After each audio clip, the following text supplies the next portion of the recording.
الحمد لله نحمده ونستعينه ونستغفره ونؤمن به ونتوكل عليه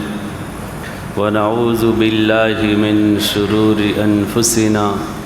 ومن سيئات أعمالنا من يهده الله فلا مضل له ومن يضلله فلا هادي له ونشهد أن لا إله إلا الله وحده لا شريك له ونشهد أن سيدنا ومولانا محمدا عبده ورسوله أما بعد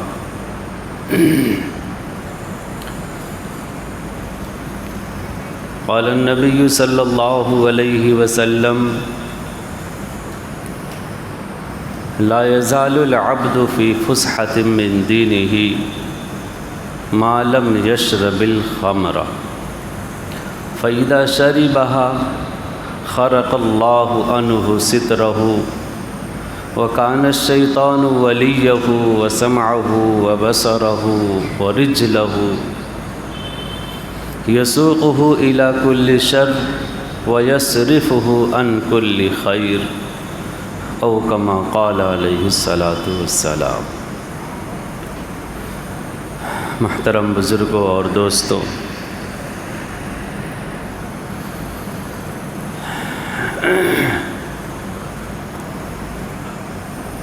آج ہمارے معاشرے میں طرح طرح کے فتنے رونما ہیں۔ ہمارے معاشرے کا حال اس انسان کا سا ہو گیا ہے جس کا جسم زخموں سے لہو لہان ہو، جس کے بدن پر طرح طرح کے زخم رونما ہوں۔ ٹھیک یہی حال ہمارے معاشرے کا ہے۔ طرح طرح کی برائیاں ہمارے معاشرے میں رواج پا رہی۔ ایسا نہیں ہے کہ ان کے دفاع کی کوشش نہ کی جا رہی ہو، ان کے ختم کرنے کی محنت نہ کی جا رہی ہو، ایسا نہیں ہے۔ محنتیں بھی ہیں، کوششیں بھی ہیں، ہر طرح سے کوشش کی جا رہی ہے، لیکن پھر بھی معاشرے کا حال یہ ہے کہ بد سے بدتر ہوتا جا رہا ہے۔ مختلف سماجی برائیاں ہیں جو پورے سماج کو لپیٹ میں لیے ہوئے ہیں۔ انہی برائیوں میں سے ایک برائی شراب خوری اور نشہ خوری بھی ہے، جو پچھلے 2-3 ہفتوں سے بیان کی جا رہی ہے کہ قرآن کریم میں کون سی آیتیں ہیں کہ جن کے ذریعے سے اللہ رب العزت نے شراب کو منع کیا۔ احادیث مبارکہ میں وہ کون سی احادیثیں ہیں جن کے ذریعے سے اللہ کے رسول صلی اللہ علیہ وسلم نے شراب کی حرمت کو، قباحت کو، اس کی برائی کو بیان کیا۔ پچھلے 2 جمعے میں تقریباً کافی سیر حاصل باتیں آ چکی ہیں۔ آج آخری جمعے میں، اس جمعے میں آخری تھوڑا سا عنوان جو بچا ہے اس موضوع کا، اس کو مکمل کر لیا جائے۔ مکمل اس طریقے سے کیا جائے کہ ابھی تک جتنا بیان ہوا اور قرآن کریم میں آپ دیکھیں، وہ احادیث مبارکہ میں دیکھیں، وہ زیادہ تر الفاظ جو استعمال ہیں خمر کے، شراب جس کو کہا جاتا ہے۔ عام طور سے بیانات بھی اسی طرح ہوتے ہیں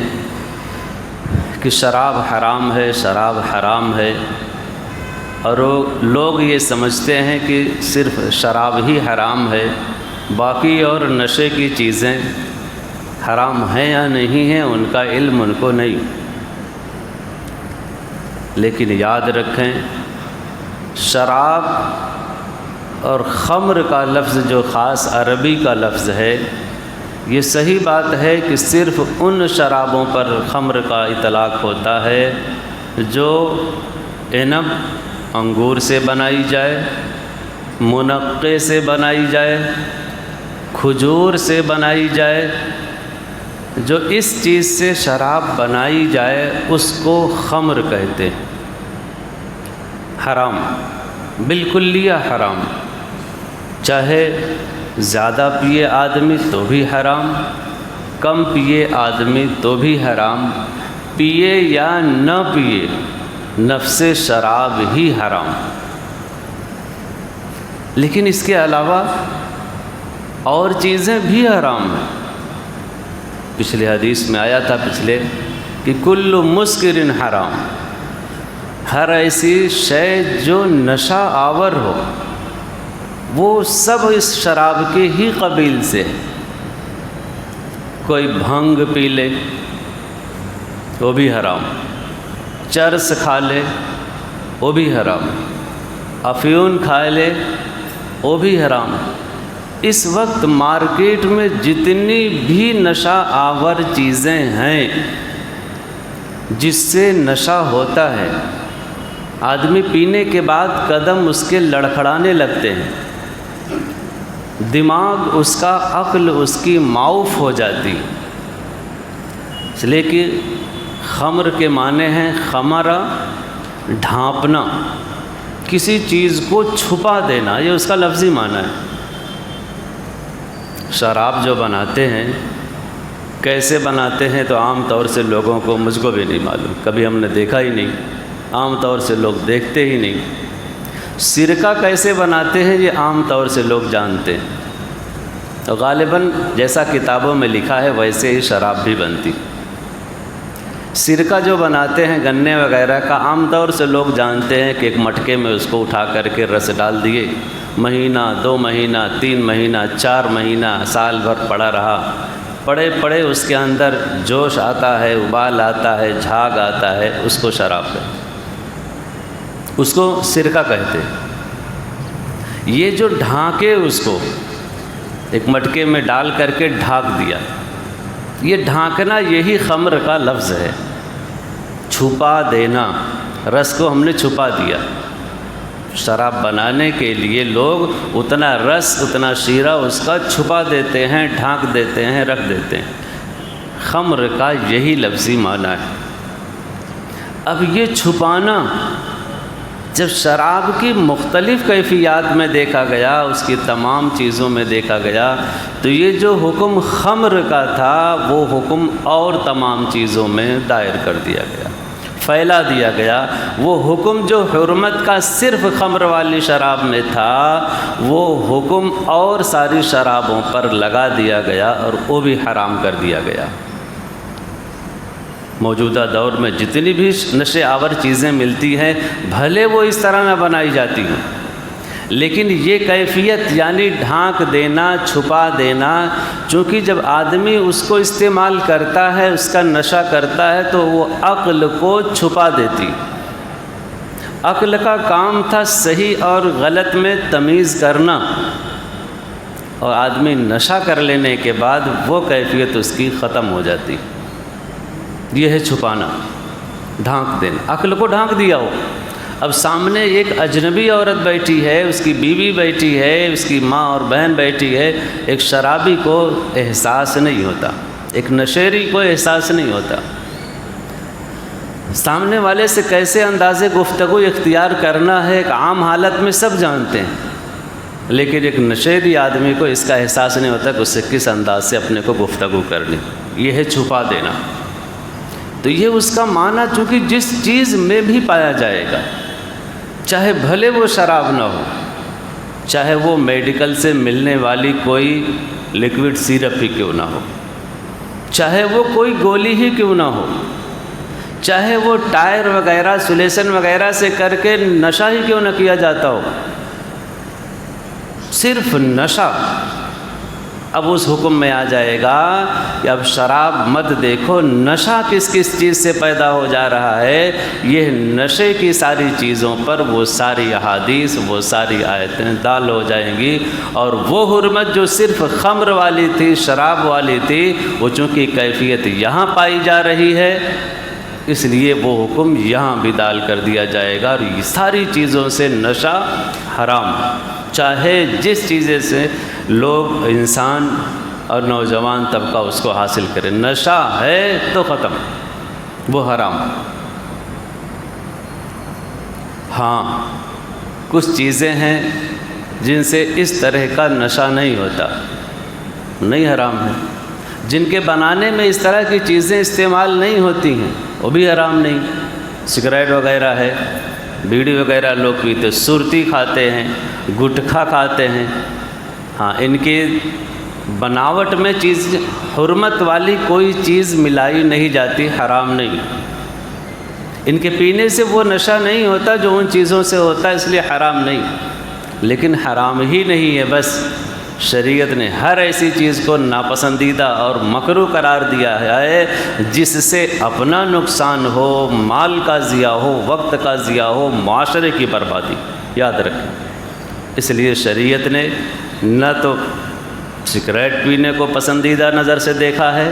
نہ ہی بیڑی پینے کو پسندیدہ نظر سے دیکھا ہے، نہ ہی اس دور میں گٹکھا کھانے والوں کو پسندیدہ نظر سے دیکھا ہے۔ روک لگا دیا ہے کہ اگر تمہارے منہ سے بدبو آ رہی تو خبردار مسجد میں آنا مت، باہر کھڑے رہو،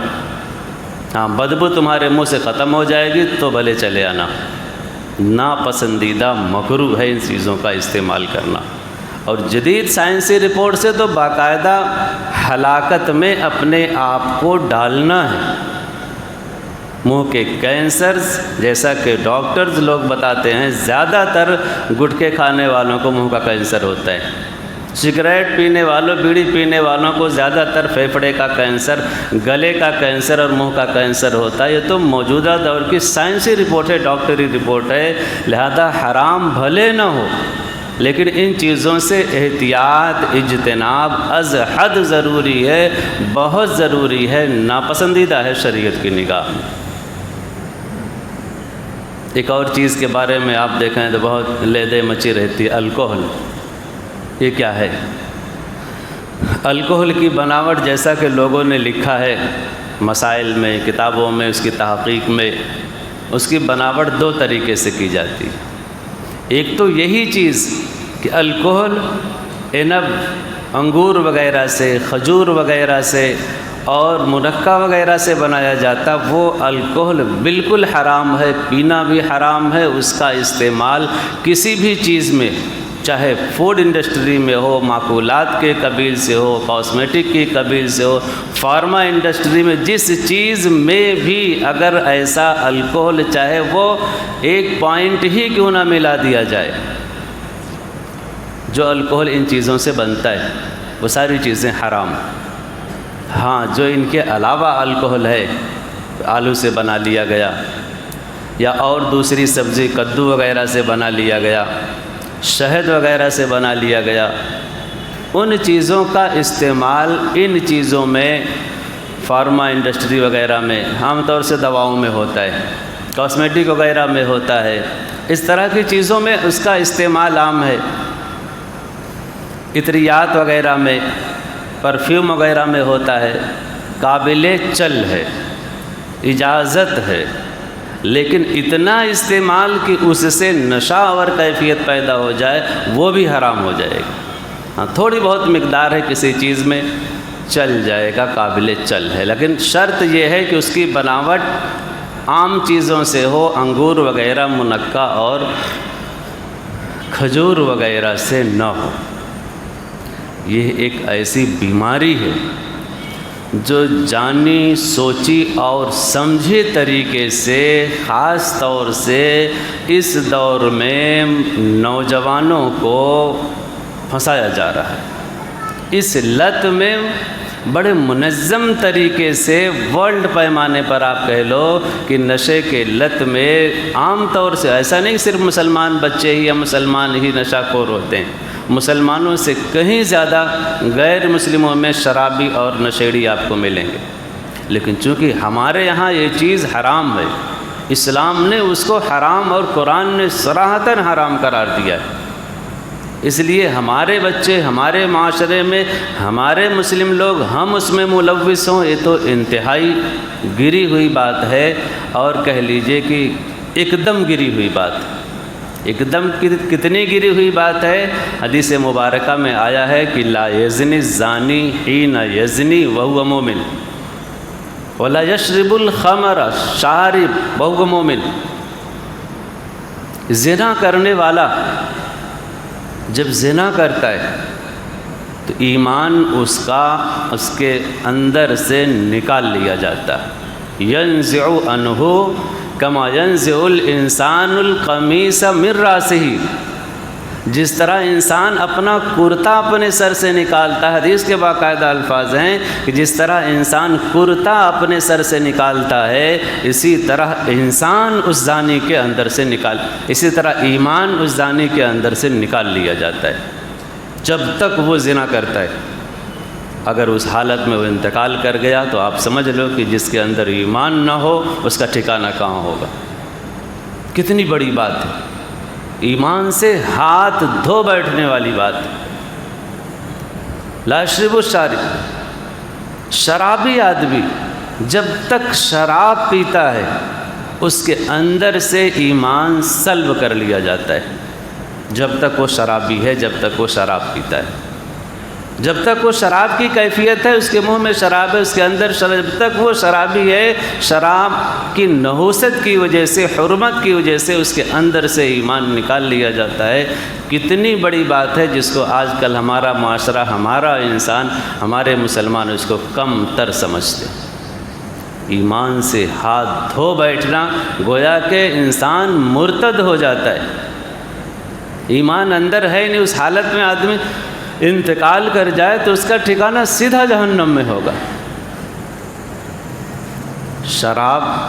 نشہ بہت بری لت ہے، جس کو بھی پچھلے ہفتے بتایا تھا کہ ام الخبائث قرار دیا گیا حدیث کے اندر۔ خبیث، سب سے خبیث گناہوں میں، سب سے رذیل ترین گناہوں میں سب سے بڑا گناہ ہے، اکبر الکبائر کہا گیا، کبیرہ گناہوں میں بھی سب سے بڑا گناہ۔ نسائی شریف کی ایک حدیث سامنے نظر سے گزری، ایک بدکار عورت ایک عابد آدمی کو اپنے یہاں بلائی، اور اس بہانے سے بلوائی کہ آئیے ہمارے یہاں تھوڑی سی گواہی دینا ہے۔ اچھی بات ہے، کسی کا بھلا ہو جائے، ہر کوئی انسان یہی چاہتا ہے۔ وہ بیچارے اللہ والے چلے گئے اس کے گھر، موقع پا کر کے اس بدکار عورت نے دروازہ بند کر دیا۔ اب اس نے فرمائش رکھی کہ دیکھو میرے پاس جو یہ لڑکا ہے یہ زنا سے پیدا ہوا ہے، اس کا کوئی باپ نہیں، ہم کسی کو باپ نہیں بنا سکتے، لیکن تم ہمارے گھر میں ہو، اپنی عزت چاہتے ہو تو اس بچے کو اپنا بیٹا مان لو، اور لوگوں کو یہ بتا دو کہ ہمارا ہی لڑکا ہے، اپنے غلط طریقے سے پیدا کیا ہے۔ بولے نہیں، ایسا نہیں ہو سکتا۔ اس عورت نے کہا اگر ایسا نہیں ہو سکتا تو پھر آپ میرے ساتھ زنا کرو، تب میں چھوڑوں گی، نہیں تو ابھی ہلہ مچا دوں گی، شور مچا دوں گی، اور آپ کی عزت دری کی دری رہ جائے گی۔ اچھا، یا تو پھر شراب پیو۔ انہوں نے غور کیا، کسی کو قتل کرنا نہیں، بہت گندی بات ہے، بہت بڑی بات ہے، ایسا نہیں ہو سکتا۔ زنا کریں، نہیں، بہت بڑا گناہ ہے، حرام، نہیں پئیں گے۔ شراب، اچھا چلو عزت بچانے کے لیے تھوڑی سی پی لیتے ہیں، پی لیا، لیکن شراب جب اندر گئی تو اس نے اپنا اثر ظاہر کرنا شروع کر دیا، ایک کے بعد دیگرے مارتے گئے، اور اتنا بدمست ہو گئے کہ پھر اس کے بعد انہوں نے زنا کی خواہش ظاہر کی۔ اس بدکار عورت نے کہا کہ پہلے اس بچے کو سلٹاؤ، پھر اس کے بعد زنا کرنے دیں گے۔ نشے میں بچے کو بھی مار دیا اور زنا بھی کیا۔